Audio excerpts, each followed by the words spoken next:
Pekan lalu, saudara, vonis terhadap Richard Eliezer telah dijatuhkan, jauh lebih rendah dari tuntutan JPU. Kini babak baru pasca vonis menanti. Eliezer akan berhadapan dengan sidang kode etik profesi Polri. Bagaimana masa depan Eliezer di institusi Polri? Saya diskusikan hal ini dengan sejumlah pengamat. Kita simak diskusi.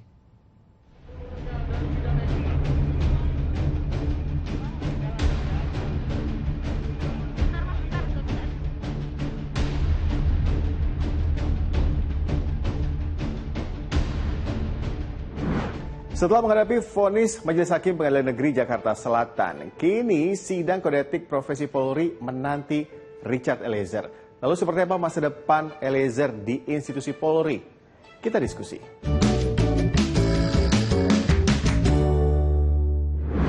Kini ramai diperbincangkan terkait sidang kode etik profesi Polri terhadap Richard Eliezer. Babak baru usai vonis terkait kasus pembunuhan Brigadir Yosua. Meski hingga kini belum dirilis kapan sidang kode etik profesi Polri bagi Eliezer, hanya saja Polri katakan akan melibatkan pihak eksternal. Saya tidak akan mendahului putusan sidang komisi kode etik. Ya, tentunya ada berbagai pertimbangan yang akan sebagai dasar daripada hakim komisi sidang etik untuk mengambil suatu keputusan. Yang pertama adalah saran masukan dari seluruh masyarakat. Yang kedua, nanti dari sidang komisi juga akan mengundang beberapa ahli bidang etika dan lain sebagainya. Itu nanti akan menjadi bahan pertimbangan. Dan yang ketiga, ya karena Richard Eliezer sudah diputuskan dia sebagai justice kolaborator, itu merupakan salah satu pertimbangan hakim juga dalam nanti mengambil suatu keputusan yang bijak terkait kasus tersebut. Sebelum Eliezer, Ferdy Sambo, otak dari kasus pembunuhan berencana terhadap Brigadir Yosua, ini telah menjalani lebih dulu sidang kode etik profesi Polri pada bulan Agustus 2022 lalu. Ferdy Sambo diberhentikan secara tidak hormat dalam sidang kode etik Polri bulan Agustus tahun lalu. Ada 7 kode etik yang dilanggar Sambo. Lalu seperti apa ya nantinya masa depan Eliezer di institusi Polri? Apakah akan bernasib sama dengan Ferdy Sambo atau justru sebaliknya? Apa yang akan menjadi pertimbangan utama? Dalam sidang kemarin juga ada fakta-fakta persidangan menunjukkan bahwa Eliezer ini memang pelaku penembakan yang mengakibatkan rekannya meninggal dunia. Meskipun dia sebagai justice kolaborator ini tentu tidak bisa menghilangkan status dia sebagai menghilangkan fakta-fakta bahwa dia adalah penembak Joshua yang mengakibatkan Joshua meninggal dunia, seperti itu. Kalau saya melihat apakah ini nanti Eliezer ini akan kembali diaktifkan kembali sebagai anggota kepolisian, karena dengan alasan hukumannya kurang dari 2 tahun, ini tentu akan menjadi presiden buruk penegakan aturan di internal. Artinya kepolisian permisif terhadap tindakan-tindakan pidana personilnya, seperti itu.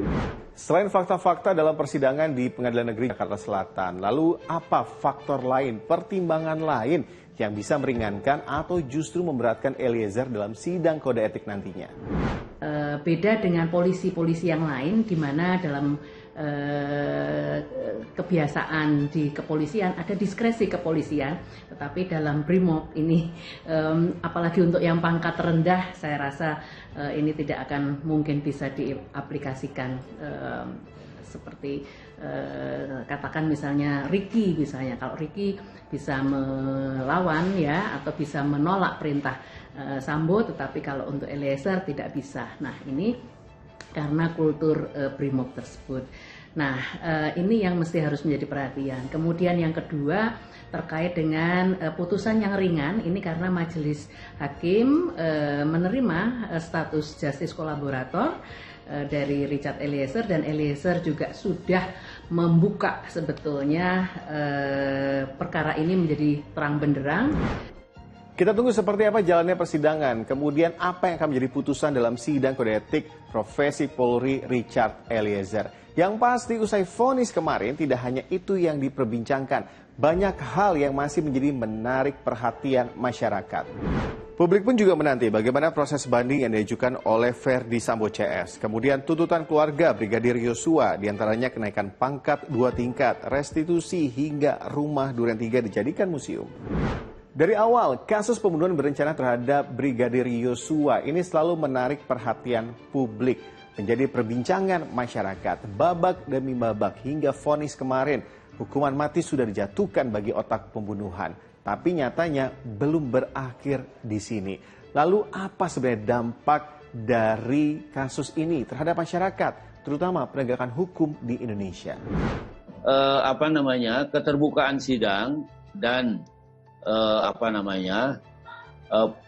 pilihan-pilihan putusan yang dilakukan oleh majelis itu, nah itu yang menurut saya bisa menjadi presiden yang baik gitu. Ya, presiden yang baik bisa ditiru atau bisa dilakukan oleh majelis-majelis hakim yang lain ya pada kasus-kasus yang lain gitu.